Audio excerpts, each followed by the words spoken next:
ఓ పసివాడు పుట్టి పట్టుమని 10 రోజులు కూడా కాలేదు. ఇంటి ఇరుగు పొరుగువారు, చుట్టాలు, పగ్గాలు అందరూ వచ్చి ఆ పసికందును చూసి వాడిని వదిలేయండి, వాడితో మీరు భవిష్యత్తులో సుఖంగా ఉండలేరు, లేదా ఎక్కడైనా పడేసిరండి అంటూ సలహాలిచ్చారు. కాని ఆ బిడ్డని కన్న తల్లిదండ్రులు వాళ్ల మాటలు పట్టించుకోలేదు.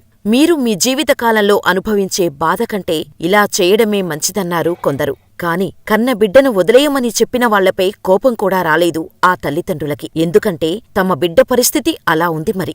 మా గురించే ఆలోచించి మా మంచి కోసమే చెప్పారుగా అని వారిపై వారు జాలిపడటం తప్ప ఇంకేం చేయలేదు. కాని ఆ తల్లిదండ్రులు మాత్రం పసిబిడ్డను వదులుకోటానికి సిద్ధంగా లేరు. ఎన్ని కష్టాలు వచ్చినా భరిస్తాం అని మొండికేసి సమాధానమిచ్చారు. అదే కదా మరి పేగుబంధమంటే. కాని ఇప్పుడు ఆ బిడ్డ ఏం చేస్తున్నాడో తెలుసా? తెలుసుకునే ముందుగా చిన్న నోట్. ఈ వీడియో చాలా ఇన్స్పైరింగ్ గా ఉంటుంది. ఎక్కడా స్కిప్ చేయకుండా చివరి వరకు చూడండి. అప్పుడే మా ఇన్ఫర్మేషన్ మీకు క్లియర్ గా అర్థమవుతుంది. వీడియో పూర్తిగా చూశాక మా ఇన్ఫర్మేషన్ నచ్చితే మా వీడియోని లైక్ చేసి మా ఛానల్ ని సబ్స్క్రైబ్ చేసుకుని అలాగే నోటిఫికేషన్ బెల్ ఆన్లో పెట్టుకోండి. చివర్లో ఈ వీడియోపై మీ అభిప్రాయాన్ని మాకు కామెంట్ చేయటం మాత్రం మర్చిపోకండి. ఇకపోతే వీడియో స్టార్ట్ చేసేద్దాం. 1991లో కృష్ణా జిల్లా శ్రీరామపురంలో జన్మించాడు శ్రీకాంత్ బోళ్ల. సాధారణ రైతు కుటుంబంలో జన్మించిన శ్రీకాంత్ అమ్మానాన్నలది మేనరికపు పెళ్లి. దీంతో శ్రీకాంత్ పుట్టుకతో అందవైకల్యంతో జన్మించాడు. దాంతో వీడియో మొదట్లో చెప్పుకున్నట్టుగా చాలానే మాటలు అన్నారు ప్రతి ఒక్కరు. కాని అన్నిటికీ తెగించి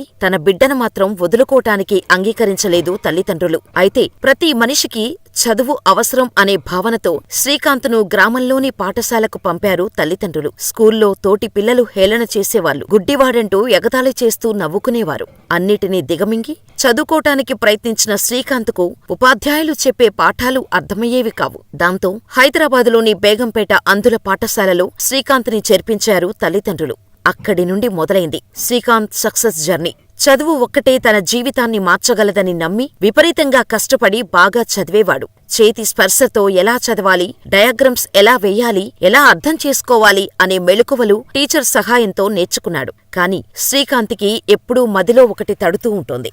నేను అంధుణ్ణి కావటంతో నాతో సామాన్యులు ఎవరూ ఎక్కువగా మాట్లాడేవారు కాదు. కనీసం కుక్క ఇంట్లోకి వెళ్ళిందని కూడా తెలుసుకోలేని నేను ఇంటి కాపలాకు కూడా ఉపయోగపడనని కొందరు మా అమ్మానాన్నలకు చెప్పేవారు. అంతేకాదు ముఖం మీద దిండుతో నొక్కి నన్ను చంపేయమని చాలామంది నా తల్లిదండ్రులకు సలహా కూడా ఇచ్చేవారని చెప్పాడు శ్రీకాంత్. అయితే అంధుడైన శ్రీకాంత్ ఇంటర్మీడియట్లో సైన్సు, మ్యాథ్సు చదవటానికి అర్హుడు కాదని శ్రీకాంత్ చదువుకుంటున్న విద్యాసంస్థ తేల్చి చెప్పింది. దీంతో ఆయన రాష్ట్ర ప్రభుత్వం మీదే కేసు వేశాడు. దాంతో కోర్టు కూడా చదువుకోటానికి అందరూ అర్హులే అని తీర్పునిచ్చి శ్రీకాంత్ను గెలిపించింది. కాని దానికి సంబంధిత కేటాయించిన విద్యాసంస్థల్లోనే అని తేల్చి చెప్పింది.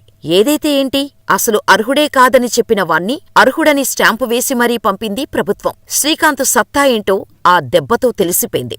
ఆ తర్వాత ఐఐటీలో ప్రవేశించాడు. అక్కడ కూడా కోర్సు పూర్తి చేయలేవని అందరూ హేళన చేసేవారు. నీ వల్ల కాదు అంటూ వెనక్కు నెట్టారు. అలాంటి సమయంలోనూ వెనకడుగు వేయని శ్రీకాంత్ ఏకంగా అమెరికాలో ఎంఐటీలో సీటు సాధించి అందరి ప్రశ్నలకు ఒకే దెబ్బతో సమాధానమిచ్చాడు. ఇలా అతను ఏం చేసినా ఓటమిని ఎదురించి తానేంటూ నిరూపించే ధైర్యమే శ్రీకాంత్కు శ్రీరామరక్ష. హేళన చేసిన ప్రతిసారీ తానేంటో నిరూపించుకుంటూ అందరినీ ఎదుర్కోవటం శ్రీకాంత్ స్పెషల్గా మారింది. శ్రీకాంత్ 9వ తరగతి చదువుతున్న సమయంలో ఓ గొప్ప అవకాశం దక్కింది. అప్పటి రాష్ట్రపతి డాక్టర్ ఏపీజే అబ్దుల్ కలాం గారిని లీడ్ ఇండియా కార్యక్రమంలో కలిసే అవకాశం కలిగింది.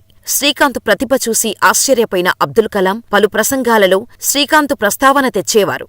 తనకు శ్రీకాంత్ ఆదర్శమని అబ్దుల్ కలాం చెప్పారంటే శ్రీకాంత్ ప్రతిభ ఎలాంటిదో అర్థం చేసుకోవచ్చు. అమెరికాలో ఎంఐటీ చదువుతున్న సమయంలో తన గురువైన స్వర్ణాలతో కలిసి సమన్వయ స్వచ్ఛంద సంస్థ స్థాపించారు. 3000 మందికి పైగా దివ్యాంగులకు పలు రకాల ఉపాధి శిక్షణలు అందించారు. అయితే శిక్షణ పూర్తయిన దివ్యాంగులను ఎవరూ పనిలోకి తీసుకోకపోవటంతో చలించిపోయిన శ్రీకాంత్ నేనే సొంతంగా కంపెనీ ఎందుకు స్థాపించకూడదు, వికలాంగులకు ఎందుకు ఉపాధి కల్పించకూడదు అని శ్రీకాంత్ ఆలోచించారు. 2012లో హైదరాబాద్కు తిరిగి వచ్చిన శ్రీకాంత్ బొల్లాంట్ ఇండస్ట్రీస్ ను స్థాపించాడు. ప్యాకేజింగ్ మెటీరియల్ తయారు చేసే ఈ కంపెనీ తాటి ఆకులతో పర్యావరణ అనుకూల ఉత్పత్తులను తయారు చేస్తుంది. శ్రీకాంత్ కంపెనీ విలువ సుమారు 480 కోట్లు. ఇప్పుడు ఇంకా పెరిగే ఉంటుంది. ఈ సంస్థ వీలైనంత ఎక్కువ మంది వికలాంగులకు, మానసిక ఆరోగ్య సమస్యలు ఉన్నవారికి ఉద్యోగాలిచ్చింది. కరోనా మహమ్మారికి ముందు మొత్తం 500 మంది సిబ్బందిలో 36% మంది వికలాంగులే ఉండేవారు. ఈ పరిశ్రమలో పనిచేస్తున్న 500 మందిలో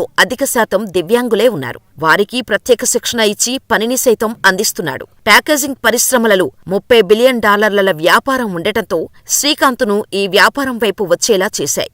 నాణ్యమైన వస్తువుల తయారీ చేస్తూ ప్రపంచ స్థాయికి అనుగుణంగా ఉత్పత్తులు తయారు చేస్తున్నారు. శ్రీకాంత్ కృషిని చూసి ముచ్చటపడ్డ వ్యాపార దిగ్గజం రతన్ టాటా కూడా పెట్టుబడి పెట్టారు. ఈ ప్రపంచానికి నా తరపున ప్రత్యేకంగా ఏదైనా చేయాలి, నా ఉనికి ఈ ప్రపంచంలో చిరస్థాయిగా ఉండాలని కోరుకున్నా. ప్రతి ఒక్కరూ పుట్టి చనిపోవడం సర్వసాధారణం, కానీ ఏం సాధించామన్నదే ముఖ్యం. ప్రపంచానికి వెలుగునిచ్చే జ్ఞానదీపం వెలిగించాలని కోరుకున్నాను. పరిశ్రమ స్థాపించిన నాటి నుంచి నేటి వరకు బ్యాంకులో ఎలాంటి రుణం తీసుకోలేదు.